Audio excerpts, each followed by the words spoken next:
Okay, welcome back to members of 121 Community Church in Grapevine, Texas, and our ongoing seminar in Christian philosophy. We're looking at the original masterpiece by Hegel, his Phenomenology of Spirit. We're going to take a look at pages 139 to 151, paragraphs 231 to 249. We're going to look at reason. And reason for Hegel is realized spiritual self-consciousness. So what we're going to really look at is what does it mean to have realized spiritual self-consciousness. We'll go to block 1 and get started here. Reason as the true as realized self-consciousness. Reason in itself is the self as beyond of the self. The self-consciousness begins as the beyond of itself. In the movement of positing, it is seemingly thought of in a negative way. The self is going to posit the self as objective extreme. Initially seen as negative, it will be taken later as very, very positive. Even during the movement of positing, we are aware of the self's unity with the universal. So even though we get involved in this positing all the time, we are aware that we share in the unity with the universal. We are in the midst of the realm of positing. We are very aware that we have been taken up into the universal history of Christ. We're very aware and we see the world as a realm of spirit. I mean, that's the way that we see the world. So even in the midst of positing, even in the midst of positing and dialogue, we see the world as a realm of spirit because of the universal essence that lives within every self. Block 1, note 2, positing our objective extreme. The single individual has renounced itself, negated itself. In this act of positing, the self becomes reconciled with the unchangeable beyond. Remember, for Hegel, eschatology is incarnate eschatology, and I love that. For Hegel, eschatology is incarnate eschatology. It is the unchangeable beyond as incarnate eschatology. It results in the returning proclamation back to the self of the certainty of truth when we posit our world view within the realm of spirit, the realm of positing. Others will take that in, respond with their own proclamation, all within the universality of the history of Christ, and it will verify, confirm, and assist us in developing our certainty of truth. Very, very important dialectical movement here. Remember, Hegel's all about the dialectic. The realm of spirit is the realm of ongoing dialectic, the dialectic of reason. Remember, for Hegel, the rational is the real, and the real is the rational. The eternal logos is the real, and the eternal logos is the incarnate rational for Hegel. All right, let's take a look at block 1, note 3. The stages of realizing dialectical reason and acquiring certainty of truth in itself. The self is the beyond of the self. We're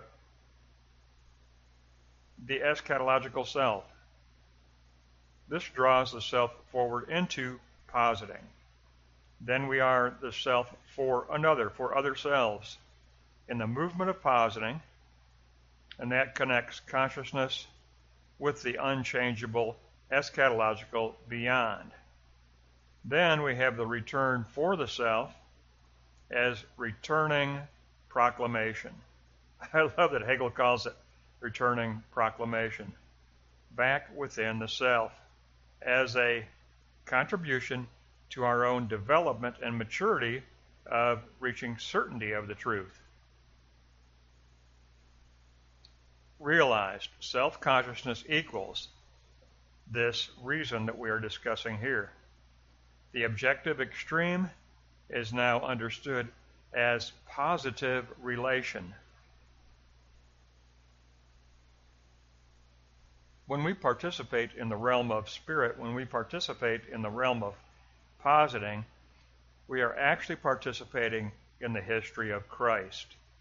And because we are participating in the history of Christ, this entire objectivity becomes maturing intersubjectivity. Remember, for Hegel, transcendence is intersubjectivity. It is the dialectical relationship between self-conscious selves who live within the ontological logos of incarnate eschatology. For Hegel, eschatology is incarnate. Self-consciousness becomes reason assured of itself. As the thinking self, the self actually acquires concrete, realized actuality, and that's what we're trying to do. Hegel says you got to move out of the abstract. You can't live in the abstract. Yes, you have formulated an abstract ontological worldview. You can't remain there. Remember, we had the prior lesson. You don't retreat inward. You have to move outward, engage in dialogue with other individual self-conscious selves. Best of all would be within a small life group, a small community where you can actually have good, meaningful dialogue. And then, not only will you mature in the certainty of truth, but the certainty of truth will become concrete. Because what are those concrete realizations? We've discussed it before, but they are art, religion, and philosophy. And where do you gather in life group? In the church, within the religious community. So that gives us a very initial look at realized self-consciousness. Let's move on to block 2 and take a look at what does it mean to become reconciled with the unchangeable beyond. How do we live as the eschatological self? If you are a genuine believer, you should be living in the realm of spirit. You should be perceiving your world as a realm of spirit. And you should be living as an eschatological self. For Hegel, there is no other option. Are you living as the eschatological self? Posited intersubjectivity. The notion of the true is expressed as the dialectic of reason. Our posited intersubjectivity becomes reality. It's the real for the self. We enter into that becoming of the real. All right, block 2, note 2. The becoming of reality. We appeal. It's an appeal. We appeal to other self-conscious selves when we posit our truth. Then we are ready to reflect on the proclaimed response, all within the context of the absolute notion, which is the dynamic, unchangeable logos beyond. The absolute notion is the dynamic, unchangeable logos beyond, which is an incarnate beyond. For Hegel, that is an incarnate eschatology. The self becomes critiqued in judgment, are we living as the eschatological self? Are you living your life as the eschatological self? Do you anticipate the parousia in your next moment of your day? Do you anticipate the parousia in your next conversation during the day? Are you living as the eschatological self? Now, Block 2, Note 3, paragraph 237. Pure consciousness is posited in a twofold manner. We are positing within the restless infinity in all of its moments, but we're also positing within a very tranquil, being at peace type of unity, which is our certainty of the true. So it's a positing within restless infinity and tranquil unity. Subject and object become reciprocal determinations, two sides of the same hinge moment of positing. Remember, what do we posit? We posit worldview as what? An internal externality. We shape and form our worldview within the inner subjective self. It is subjective. And then we posit that sign model at the very edge of objectivity as a filter through which we will interpret the world, a filter through which we will participate in the world, and it's at the forefront of our mind. It becomes stored in long-term memory, and we can call it up whenever we need it. When you fire those neurons that hold your worldview sign model, every time you fire that worldview over and over and over again, the neurons and the synaptic connections, they will eventually become hardwired. I have a worldview that I have fired in a neuron chain so many times, it is hardwired. It's stored in my long-term memory.